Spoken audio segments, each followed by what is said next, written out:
morning. Here I am again, Diana Herrera with Yvonne right here at the camera. And today we're filming, recording from WETC, Westside Education Training Center, right here on 41st and Old Highway 90. If you remember where the old Lincoln was on 40th. Well, right behind that, Edgewood has sold the entire land to ACCD, and we have a two-story college campus building at this very moment. You can come and you can get ESL classes, GED classes, core classes. There's a computer lab that I'm looking at right now, ready for you. We have financial literacy. Veterans, if you're a veteran, come over here. There's an office right there that will guide you for classes, business resources, academic programs. We have the San Antonio Ready to Work program here, business industry solutions. Once again, we are at 610 Southwest 41st. You people who are my age, right here behind me was the Derby. Right next to them was Davilas. So you know exactly where we are, Old Highway 90. I'd like to do this because this is what I want to do. This is my little buddy. We met in the 7th grade at Escobar, and we just lost him recently. I saw Raymond forever and ever. We always came across each other. I knew he was military. I knew he lived in the DC area, Virginia, if I'm not mistaken, somewhere over there. I knew that. You know, but he'd fly into San Antonio and spend time with us, with classmates. Well, we lost him recently. But you know what? Here's a person that I had known for 65 years. And I'm going to read this to you because I must read it to you. Ramon served the United States Marine Corps for 23 years. He took many roles, reflected the discipline, the charisma, decorations, medals, such as the Rifle Expert Badge, the Pistol Expert, the Good Conduct Medal, National Defense Service Medal, and a star, Navy Achievement Medal with a star, the Army, the medal, the Meritorious Unit Citation, these are tough words. He was a drill instructor, a military police officer. He served as the escort guard for Marine One during President Ronald Reagan's administration. I never would have known this. One of the most memorable honors was serving part as an escort team during Apollo 13 recovery mission. He was there to recover our astronauts. So, thinking of him, hopefully he's taking care of all of us, and thank you, Raymond. Thank you for everything you've done. As well as I thought I knew him, as well as I thought all these decades that we've known each other, I never knew this. Today I am extremely lucky, super, super lucky, to be interviewing Mr. Victor Mena. Why? Because I've already found out a couple of things about him that we don't know. You know, I see this man, I speak to him, you know, I know his wife, we talk, but we never sit, and you know why? Because we're not braggers. We're not what? Braggers. Oh. I'm not going to say, hi, Victor, and you're going to say, well, guess what I've done in my life? You know, and that's tough. But I'm going to start with one thing that is super, super interesting to me. Graduate from Edgewood High School, SAPD. He has right here, which is amazingly wonderful, City of San Antonio. This is March the 10th, 1967. And it says, you have been selected to enter the City of San Antonio Police Department probationary patrolman, starting with the salary of $375 a month. SAPD, big time check, man. You went and bought a car, bought a house, bought everything with that. Man, we had money. $375 a month. Mr. Victor, tell me first of all about Edgewood High School, what you did when you were at Edgewood, some of the things you were involved in. Well, I was involved in the student council. Okay. I played football, basketball, baseball, and I wasn't that good. But you played, but you were there. I never quit. Yeah. You know, I had a lot of bench time. And people say, do you know the school song? Yeah, you know, Yes. do you know the cheers? Yeah, I know 'em. I was sitting on the bench, I knew them all. That's so funny, that's cute, that is truly cute. Okay, so you come out of high school, and right out of high school, class of 67? 62. Actually, well, Victor, I never knew that, 62. Wow, I did not know that. Okay, so you come out of high school, 62, and you do what at that point? I joined the Navy. Okay. I joined for 4 years, and when I first got on my ship out of boot camp, they said, we're going to Charleston, South Carolina. We're going to a Fram, which means basically cut off the whole top of the ship and started rebuilding it. And we had to go through the Panama Canal and go around to Charleston, South Carolina. So that was a real thrill, going through the Panama Canal. Not many people get to do it on a Navy ship. And then they fixed us up. They said, all right, come back, everything works, let's go. Came back across, and here we go to Vietnam. And I was in Vietnam in 1964, 65, and 66. And what we did is we did search and rescue all up and down the coast of Vietnam, and did a lot of shore bombardment, and we did a few rescues there too. And I do take notes. I love taking notes because I save these and I go back through them because our stories are beautiful. They're really wonderful. So I will be taking notes as you speak. And then after that, Mijo? Vietnam. You're in Vietnam, 66. Yeah, they didn't let me go when they were supposed to. They said, you've been extended indefinitely. Yeah, I've heard that. So I had to stay an extra 4 months, and then when I came home, there wasn't too many jobs. So, like a tonto, I went and joined the police department. And it was a steady job, steady income, not a lot, Yeah. but you know. Yeah. And then got back together with my girlfriend, Eva Perez. Now, did Eva attend Edgewood? Yes. Ah, she's a redder. Okay, redder. And we got married in 1969, and this November will be 56 years. So I joined the police department, and I guess they thought I was a good officer, because after 2 years they were already giving me cadets to train. So we did that, and it's strange how some of the guys that I trained came back and they said, I still remember what you told me. I said, what's that? Because of course I had forgotten. Oh, sure, of course, of course. And he says, treat everybody like if it was your family. And I would go to guys and tell them, we're going to go to this call here, and these people are mad at each other, but treat them like that was your mom and your dad. How would you treat them? Treat these people the same way. And it stuck with them, and, you know, and I've always tried to treat people the same way.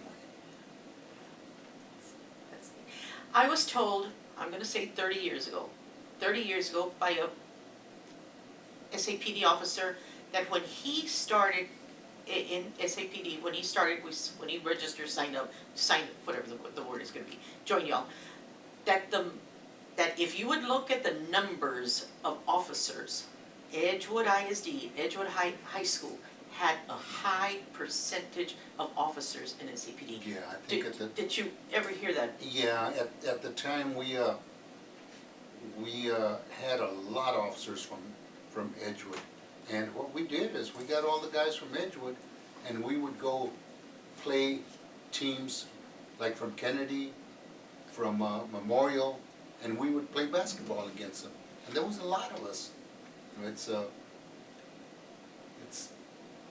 good memory, a lot of good guys, and a lot of them did very well in their career. Now I'm bringing this up, the number of guys that were graduates from Edgewood High School that were SAPD officers. I'm bringing this up because Richard and I are very much part of the walkout story, the history, because we were at 60. Oh, I was asking you because Richard and I are very part of we were juniors in high school for the walkout of 68, so we always bring up 68. Richard always discusses the fact that what he found was so amazing is that we've got 400 students walking down 34th toward the main office, but the kids because they were all kids, they're going to have to cross US Highway 90, which was the entrance to San Antonio west, even from the east if you went all the way over there to the other side. You know, and he said that the orders were to arrest, but when the SAPD officers start to arrive, they're all Edgewood graduates. And they stopped traffic, they stopped 18-wheelers, and they let all these kids cross. And then on the way back, they did it again. So the fact that you're telling me that is true, I'm so glad that you're here to say this thing to arrest, when they sent us over there, they just said, just keep them in line and let them do what they have to do. Okay. Oh, So- wonderful. so Because that's what you were one of those I officers. was one of the officers that was working that day. That's neat, And Victor. when the last people came out, we drove to Highway 90 and stopped traffic there, and all the students went across Highway 90. And hey, I didn't think it was a big thing, you know, but I've run into some people that says, man, that is That so was cool. amazing. That was amazing. You know, Highway 90, you know, you look at someone stopping traffic on 35, on I-10, that was Highway 90. Yeah, That was pretty darn impressive, let me tell you. And the fact that it was the Edgewood officers that were helping the Edgewood kids cross, that's neat. That's historic. That's history. So I'm so glad that we are now putting that into the history of the walkout. So now I'm going to add your name in there too. You're with SAPD. You're with SAPD. How many years? You're I did Third- 26. okay, 26. Okay, 26. So you came out of there in 90? 3. 93. Okay, 93. And then what did you do? Because you were still a young man at that point. Well, I had had enough. When I was working, I got promoted to detective in 5 years, which at that time was really good for anybody. And I went and worked vice squad for 8 years, and then I got a call from a lieutenant that I used to know. He says, "You want to come and work homicide?" I said, "Yeah." So I didn't go work homicide. They put me in sex crimes and child abuse, which was one of the 3 worst years of my life. It was real hard on me. And then when I finished there in sex crimes and child abuse, I went to homicide, and I did that for 11 years. And after seeing all the bodies and having to go to autopsies and all that, it sort of got to me, and I got burned out. I really was. And I told my wife, I said, "You know what, hon, I don't want to do this anymore." And she says, "Well, whatever you want to do, I got your back." While I was in homicide, a guy that worked there told me, "Hey, Vic, do you want to join the Air Force Reserve?" And I said, "Air Force Reserve? Nah." He said, "We're having doing a mission that we'll be dropping paratroopers and dropping cargo and all that." I said, "Well, how do you do that?" He says, "Well, come with me, we'll see." So he got me on the C-130, we buckled in and everything, we take off.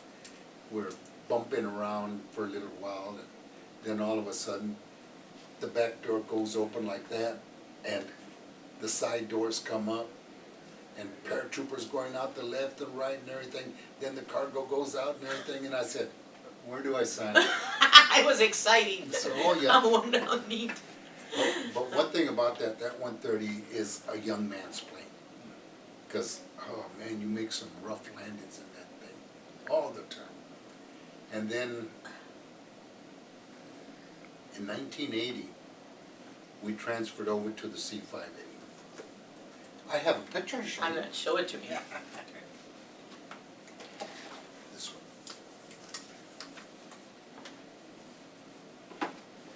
The biggest airplane in the Air Force inventory.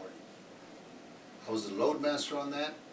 I was responsible for all the weight and balance, all the cargo that came on, and to make sure that it fit, to tie it down, to make sure it was secure, and off we go. And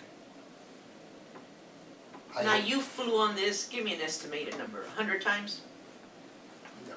No, okay. Okay, let's go into thousands. Oh my God, oh jeepers. It was Really? yeah, I was on the C5 for 20 years. Oh my goodness. Plus the time on the C-130s. And you don't go by missions, you go by hours. On the C-130 I had 950 hours. And then on the C5 I had over 8,000 hours. So you do the math, 8,000 times, what is it, 500 and some odd miles per hour, and it gives you how far I've flown in miles. But it was as I showed you that earlier, that map, that I've been just all over the world. And wherever I was, I would get off the plane and look around and I said, Mira nomás. how the hell did this little Edgewood boy come and do this? And it never amazed me with the places we went and the things we saw. And, you know, it was all because of the Air Force, and got to go to all these wonderful places. And what we've been trying to do, Ev and I, is I used to tell her, okay, I went here and it's really good, let's go. So we would do trips that way and go that way, see things like that. But it was very good for me. One time, when I was still working homicide, I told my wife, what's kept us together, babe? I said, was it my good looks? And she My says, character? My she personality. says, I saw it's not my money. And she says, you know what it was? The flight suit. I said, the flight suit? Did I look really good in it? She says, you were all right. She says, but the thing is, when you were working in homicide, you were working cases, and you'd work on them all this time and everything, and then all of a sudden you say, I'm going on a mission. You would put on your flight suit and you would go away for 3-4 days. Then you'd come back and now you were good again. So I think that might have really saved my marriage too. Saved you. Yeah, and I never realized how strong my wife was. While I was away, she was taking care of everything, and I'd come home from mission and she'd say, oh, the washer broke. I said, why didn't you call me? She says, what could you do over there? She says, me and the boys fixed it. Y'all fixed it? He said, yeah. I said, oh, okay, cool. But she became very independent too. Well, sure, of course. And military wives do that. Yeah. Yeah, of course. And firefighters' wives do that. All of them. Yeah. Doctors, so forth, so forth. There's another picture. Another picture. Another that I want you to talk to me about. I had been on around. Mira, oh my goodness. I had been on about 2 years, and we took that picture. I took that picture, and we have it in the den. We've always had it in the den. Just a memory of how I was. Oh yeah, of course, of course. I tell people that, I went back for my master's. I was already teaching. I was already married. At that point, we're married. I'm teaching full time, coming home with papers and doing everything. I finished my master's, and it was summertime. And I'm walking in the house, because I'm home for the summer, so I'm walking in the house. I turn, I look at the wall, and my master's degree is right there. And I tell people, mira, I tell people, do you know that I sat and I just screamed, cried, yelled that I had gone through that, and what it takes from you. It takes everything from you. It just takes it from you. And all of a sudden it was there, and I was done, and wow. So I feel you. I feel you. Of course, my eyes did not see what your eyes saw, but of course your eyes did not see what I saw. As in the classroom, I saw babies, children, and you saw them in a different way. I saw them as holding them and crying with them. Young girls crying with them. So we've been through a lot. We've seen a lot, Mr. Victor. Yes, And I truly appreciate what you've done. You were sharing with us that the SAPD would work the Edgewood High School football games, and that y'all were paid $5 an hour, which was good money then. Yeah. Pretty good money. And you mentioned Hector Ayala, because all of us remember Hector Ayala, because he was always at the Edgewood dances, at the canteens, and then his wife with cops, and then I got to work with their son. Anybody else for that you could mention as far as names that used to work with you and by you? And That worked over there at the games and everything.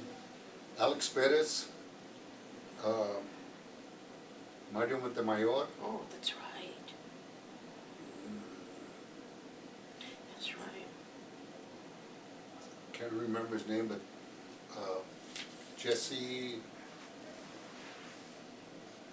used to call him Chino. But anyway, Tommy Maddox made it a point to hire the guys from Edgewood. And all the functions, the canteens, the football games, whatever needed, police there, he would hire the guys from Edgewood. So we had a pretty good clan. Yeah. Anything else that you recall citywide or that you got yourself involved with as far as maybe a dignitary coming in or something happening in Edgewood or a big concert, something. I got to meet a very nice dignitary, Okay. Muhammad Ali. Ah, man, me too. He was here in town and Oh, he needed a bodyguard. Can you imagine me guarding him? I know, big old man. Wow. Nicest guy you could talk to. And we also worked all the concerts, not just the Edgewood guys, but everybody. Yeah. And I got to see all those old time bands, Kiss, Blue Oyster Cult, Blues, something or other, Kiss, and can I tell you a story about? We went to the concert, and I would always take one of my nephews with them so they could. And the one I took, he was all concerned that, wow, what if they're making too much noise and we can't hear the music? Don't worry, you'll hear the music. So we were on the right hand of the stage, and he was standing with me. Even before the show started, there was a guy sitting in the front row over here, and he lights up a joint. Come here, son. Yeah. I said, you want to leave or you want to go to jail? I'll leave, sir. So, okay. So he left. I said, Dennis, front row seat. Front row. Go. He That's never wonderful. forgot that. That's and neat. then when the show was over and everything, the guys from Kiss were going in there. I think his name was Paul Stanley, the drummer. Yes. He goes by and he said, "This your kid?" And I said, "Yeah." Gave him the drumsticks. Oh. And he kept them for so many years. And I asked him lately, "Did you ever find those drumsticks?" I know they're somewhere at Mom's house, but I can't find them. But that was the greatest thrill that they You had. see, those are neat. Those- And of course, every parade. Oh yeah, the parades. Oh, Fiesta for us was, that was where we made our money. I was working daylight at the time, so we would work daylight, and then at night, work till at Market Square. Hemisphere, Market Square. And everything else. Yeah, So yeah. It was tiring, and then from there, if we didn't get, they would have a list of who was working where. So you would look and you would go from Market Square to La Villita and work there, and it was just 10 days of nothing but, like 18-hour days. Oh, heck yeah. And it was good because we made the extra money that if we needed something, okay, babe, we can buy the sofa now and this. Yeah. We can buy that dishwasher you want or whatever. So it worked out pretty good. I had a good time with the police department, like I told you, but Yeah. I just got burned out. Yeah. And a lot of guys don't like to admit it because we're supposed to be macho men and all that. You were commissary for 11 years. Te You're come. It's gonna work. Yeah. I tell people when I retired, I did my 30 years in Edgewood, and when I retired, I was crying every morning. As I was getting ready, I was crying because I didn't want to go to work. It had eaten me already. And then I was an advocate, and I spoke here and I spoke there, and I traveled here and I traveled there, speaking on behalf of public education. And then it gets to year 30, and the system is worse. And it just, te come. I came this close to telling the new superintendent what a sorry job he was doing, but I didn't think it would be nice to call him out there at the breakfast. Yeah, I know it. I told the second guy, Yeah. I told him, that thing that you pulled on that lady, that y'all arrested her, that was really unprofessional, uncalled for, and it did not look good for Edgewood. She needed a minute or two. 2 minutes. And I've spoken many places, and I always time everything. And she said, but I timed it. I knew how much time I had. And I know, because, you time those things. Ah, Victor, I know, but those are things that you and I have no control over, even though we can push those voters, those voters to go vote. You know, Victor, I do wanna ask you, Eva, y'all been married over 50 years, children, Victor? Yes, we have. Unfortunately, when we had our daughter, she was born with spina bifida. Really, papito? And we didn't know until many years later that it was probably caused by the Agent Orange that I have. But then we only had her for a month and she passed away. Then we had Stephen, or Victor Stephen, and he was, still is, a very smart man. I mean, he's got, when he was in school, he would look at things one time and that was it. He knew it. Done. Do you study for exam? Already studied that. Okay. Never had to worry about his grades and everything. But the second one, my consentido Kenny, we had, it was funny how Eva had to drop him off at school and go in with them, and you could see the scratch marks on the wall where he didn't want to go. But it's funny. And those are your little brainy kids. When I mean they're both so very smart. Yeah. But when I would take them to school, get in the front, get off. You would give me a kiss, and go. That was in elementary. Yeah. Even in high school, I would take him to school, drop him off, and give me a kiss, and go to. Never had no problem with him. Yeah. Ellos saben dónde. Yeah. Ellos saben con quién. They're both doing great. Yeah. Stephen is a coach in the Northside Independent School District at Mernon Elementary. Good for him. Yeah. Oh, wonderful. And Kenny is in memorabilia sales. Wow. Well, good. He needs to come to our house, and I need to get rid of all of Richard's junk. All of his junk. I'm sure we can look at it. I bet. Victor, I want to thank. Oh, grandchildren. You want to have the boys watch your grandchildren? Yes. Okay. Just let me know how many. I got 2 boys. One of them, Cooper, is at Northwest Vista. Okay, good. He's got this semester, and they'll go to UTSA as a junior. Good.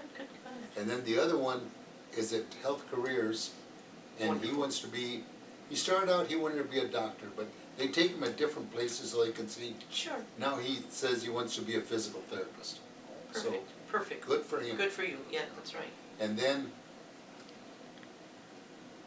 Kenny and Anita had been married for like 14 or 15 years. And they came over to the house and they had a little picture like that. She says, "Your dad." And I looked and said, "Are you knocked up?" And she says, "Yeah, Dad." She says, "And guess what we're gonna?" My little girl's name was Roxanne. And when Kenny and Anita came over, they said, "We're gonna name her Elise Roxanne Mena." I said, "Oh." Never seen a grandfather cry? Of course. Oh, of course. Oh, yes. Oh, most definitely. I remember when I showed up at Mama's house. Richard and I were both 37 when we got pregnant, and I showed up at Mom and Dad's house, and my brother, my sister, everybody was there because I called them all to be there. Everybody, the whole house was screaming in tears, just because I was pregnant. You were how old? 37. We were both 37 when we got pregnant. You didn't want them, or? Just wouldn't get pregnant. Wouldn't get pregnant. I remember calling Dad's oldest sister saying, "Tía, but I'm 37. Así lo quiso Dios, mija. Así lo quiso Dios. ¿Ves? Dios te estaba guardando." And then the following year I'm pregnant again. "Oh, give me a break, come on." So no, grandpas and grandmas and everybody cries. In my family, I had everyone in tears. Yeah. Well, Victor, I know that I prepared you to come here, but is there something that's been on your mind that you have said, "Ugh, I hope I mentioned this," or "It'd be real nice if I talk about this"? Anything on your mind? No, it's just that everything I've accomplished, everything I've done, my wife has helped me with it. She's my rock. Of course. That's what I told Richard, you are who you are because of me. Huh, right? Makes sense to me. Makes sense to me. Yvonne, do you have any questions I for have a Mr. question. Victor? So none of your children followed in your footsteps? No. Military and No- SAPD? None of them wanted to go in the police department, which I'm glad. Yeah. And none of them wanted to go to the military, which I'm glad too. Because at the time, I had been in Vietnam, then we went to the Panama invasion, then I got activated for Afghanistan, all that. We went to Somalia and Bosnia, Herzegovina.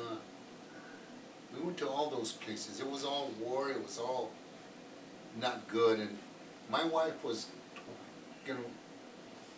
she told me I was always worried about you Oh, sure, of course. because of all these things. Once again, thank you so very much. Thank you for seeing Cafecito. Mr. Victor Mena, it's been a true pleasure. Boy, did I find out things about you that I never knew. So boy, I'm going to be talking about you even more. Yvonne, thank you so much for allowing us to bring this together. And once again, we thank WETC, and please come by the campus. Come by. As a matter of fact, right now I'm seeing a bunch of adults. There's an instructor right there and they're teaching computer science. Come and learn how to deal with these new computers. Richard and I have been discussing taking a class here. Just a little update, catch up with the new stuff that's going on, the newfangled ideas. Thank you so much. Thank you. Thank you, sir. And